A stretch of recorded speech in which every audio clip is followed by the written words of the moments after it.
Sa buhay natin, may mga pagkakataong naikukumpara natin ang sarili natin sa iba. Mga bagay na wala tayo na meron sa kanila. At mula rito, nabuo yung kagustuhan nating magbago. Mag-ibang anyo, o mapunta sa ibang mundo. Kung bibigyan nga lang ako ng pagkakataong maging ibang tao, baka siguro tanggapin ko. Baka sakali lang masagot yung ilan sa mga katanungan ko sa buhay. Mula sa ibang perspektibo. Pero paano kaya kung ipinanganak kang malaya pumili kung saan ka mumulat? Paano pagising mo nasa ibang lugar ka na bigla? Yung lugar na para sa'yo sobrang ganda at kaaya-aya. Matatakot ka ba o pipiliin mong maging malaya?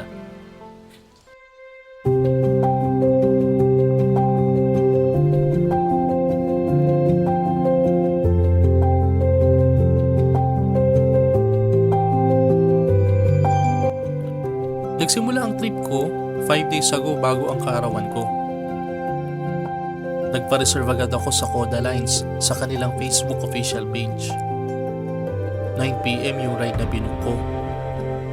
At umalis agad yung bus around 8:55 PM. Matapos ang 3 stopover at almost 12 oras na biyahe, nakarating din kami sa Sagada. Sinalubong ako ng malamig na hangin na nagpahiwatig na nasa ibang mundo na ako. Agad na akong dumiretso sa tourism office para kumuha ng insurance at magparehistro. Dahil sa pagod din sa biyahe, dumiretso na ako sa homestay na nabook ko. Hi guys, this is my first day in Sagada. So yun nga, nag-freshen up na muna tayo dahil mamaya after lunch, magsisimula na tayo ng ating tour. Bali may nakausap kasi tayo na naghatid sa atin kanina dito sa accommodation. Since solo traveler ako, sila na bahala sa akin. Kaya ngayon mag-aayos muna tayo ng gamit. Kaya see you later na lang. Nga pala, I'm staying in Villas de los Caballeros. First impressions overall, okay siya. Everything is clean and well organized. It's a DOT accredited homestay located in South Road. Siguro mga 10 minutes walk from the city center. My favorite part is this balcony right here with this mountain view outside. This room nga pala costs 700 per night. So para sa akin very good din na to considering yung quality and yung convenience sa place mo. I highly recommend checking out this place kung may plans kayo pumunta ng Sagada. Sinundo ako ng shuttle nila na e-bike around 1 PM. Ang aming first stop, Church of St. Mary the Virgin. Dito ko na din na-meet ang aking tour guide na si Kuya Robert. At dito na kami nagplano para sa aming Paitokan Walk. Sa pagsisimula ng aming paglalakad, ay nadaanan namin ang kanilang pangunahing libingan. Ilang araw bago ang araw ng mga patay, naglilinis na sila dito.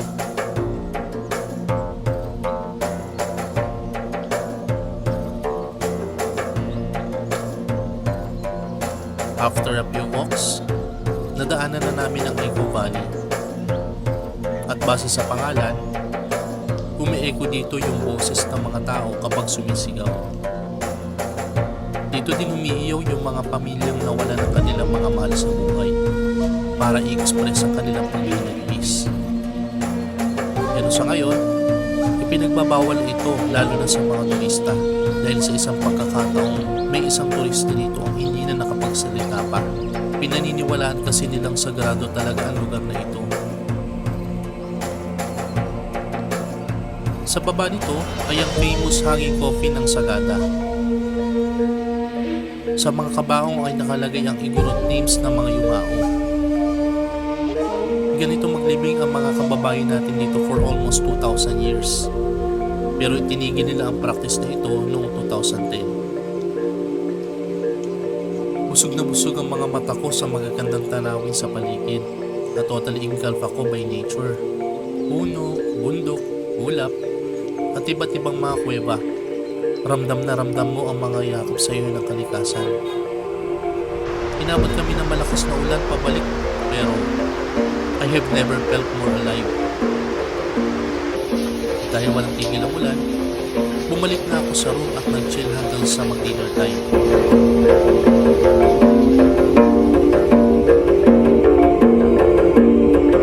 Dito tayo nag-dinner sa Happy House Restaurant.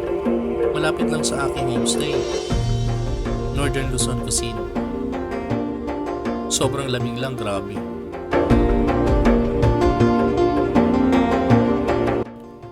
Hey guys, I'm back at my room. Once again, this is my first day here in Sagada. So since solo traveler ako, meron na akong nakausap kanina, yung sinakyan ko papunta dito sa accommodation, si Kuya Oliver. Nirefer niya ako kay Kuya Robert bilang tour guide. By the way guys, meron tayong mga guides for tour arrangements dito sa Sagada. Nagkataon lang na gusto ko magsolo kaya sila kinausap ko. Hindi na ako nag-aksaya ng oras kanina. Luckily, nakapag-book na tayo for tomorrow. Magtutour tayo dito sa may Marlboro Hills tsaka sa Blue Soil.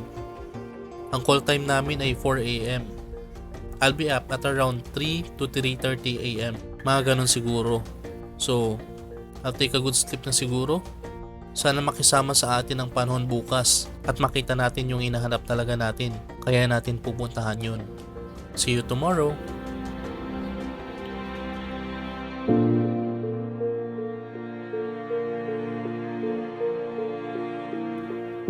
Alas 3:30 ng umaga, naganda na ako para sa aming pupuntahan.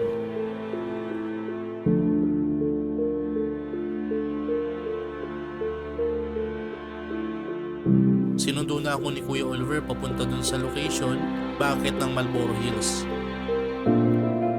Kinakailangan mo palang ipakita yung registration receipt mo sa bawat destination mo dito sa Sagada para lang masiguro ang kaligtasan mo dito. Sinimulan na namin ni Kuya Robert ang pagtahak papuntang view deck. Doon kasi ang aming paghihintayan bago sumikat ang araw. Halos 45 minutes ang aming binagtas paakyat at sa wakas, nakarating din kami. Dito pala sa view deck, may mga nauna na sa amin. At dito may mga pagkain at inumin habang naghihintay ka sa pagbukang liwayway. Medyo maaga pa at makapal pa ang hamog sa kapaligiran. Kaya nag-ikot-ikot muna ako para maibsan ang lamig na nararamdaman sa aking katawan. Walang kasiguruduhan sa paglabas ng araw sa makapal na hamog na bumabalot simula ng pag-ulan ng malakas kahapon. Pero hindi tayo nawalan ng pag-asa.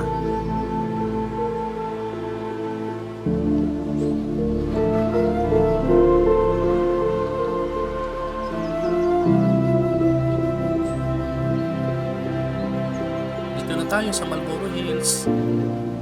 Yan, umaraw na. Pinili ko maghintay at magtiyaga na sisilip ang araw at ipakita sa akin ang pinunta ko doon, ang Sea of Clouds. Napakaganda. Hindi ako binigo ng langit sa aking kaarawan.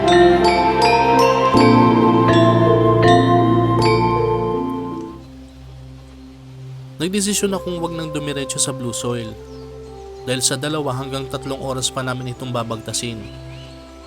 Masaya naman ako sa nakita ko. Wala naman nagsabing bawal maging masaya, di ba? Sarap kaya maging malaya mula sa ibang mundo. At alam ko, kayang-kaya kong talikuran o harapin lahat ng suliranin anuman ang aking piliin. Pero sa ngayon, pipiliin ko muna maging maligaya. Pipiliin ko muna ang aking sarili. Tatalikuran ko muna lahat ng hahadlang. Kahit isang araw lang. Maramdaman ko man lang na masarap mabuhay nung walang masyadong iniisip. Ako talaga pag tinanong ako kung saan ko gusto magtira, mas gusto ko sa mga bulubundukin kagaya nito sa Sagada. Napakapayapa. Alam niyo mga tao dito, parang hindi sila nasasabik sa sa kabihas ng mismo city. Kasi mas okay dito eh. Kumbaga, meron silang pinagkakakitaan kahit paano. Ngayon kalmado kong sasalubungin ang liwanag dahil alam kong panibagong araw ito para sa akin. Dito, ang pagsikat ng araw hindi kinatatakutan. Bagkus, isa itong pag-asa para harapin ang bagong umaga. Sana ganito pa din bukas at sa mga susunod na araw. Ganito kapayapa. Ganito kasaya. So facing goal dito sa Sagada. Ayun, kahit na maaraw, malamig. Look at this view, oh. Ganda. One of my bucket list. Check. Talagang pinangarap ko din makapunta dito on my own. Pero mas maganda kung may kasama din. Pero yun nga, dahil sa gusto ko din na mag-heal.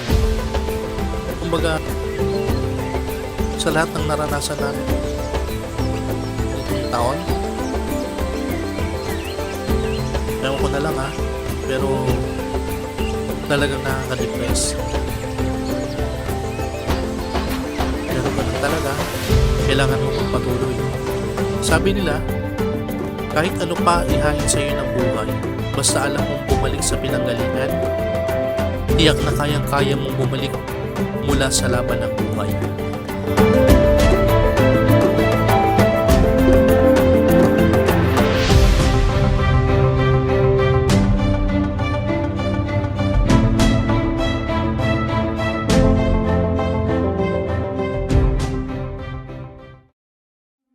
Mahaba pa ang araw.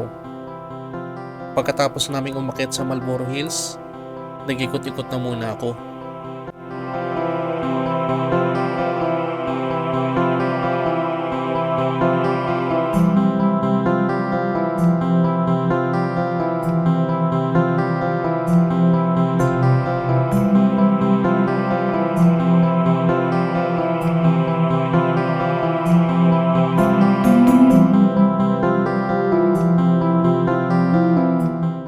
Itong Sagada Yogurt House, isa sa mga cozy restaurant dito sa Sagada. And by its name, alam nyo na kung ano pinunta ko dito. Pero bago yun, kumain muna tayo. My first meal for today, yan.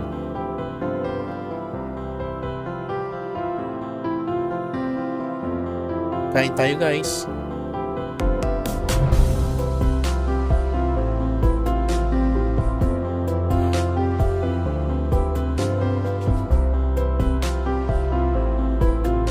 Siyempre hindi mawawala itong yogurt.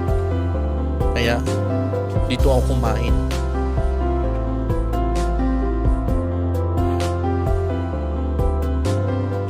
Sarap.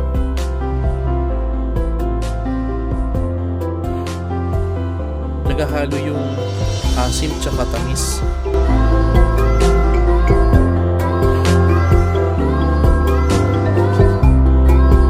Babalik na muna tayo sa homestay. Ayun, medyo mainit. Pero malamig pa rin yung klima dito sa Sagada.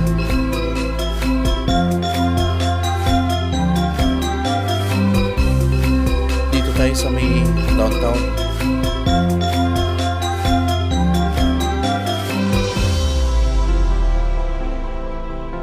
At syempre, kung ganito klima papunta sa trabaho mo, hanggang maglalakad ka na lang araw-araw. Iba talaga, malamig dito. Kahit mainit yung araw, yung hangin sobrang lamig. Ito yung isa sa famous na kapihan dito. Ito, Sagada Brew.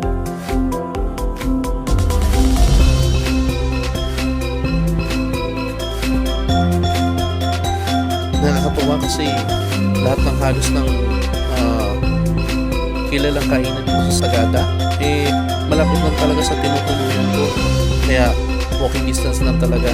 Pwede ako pumunta mamaya.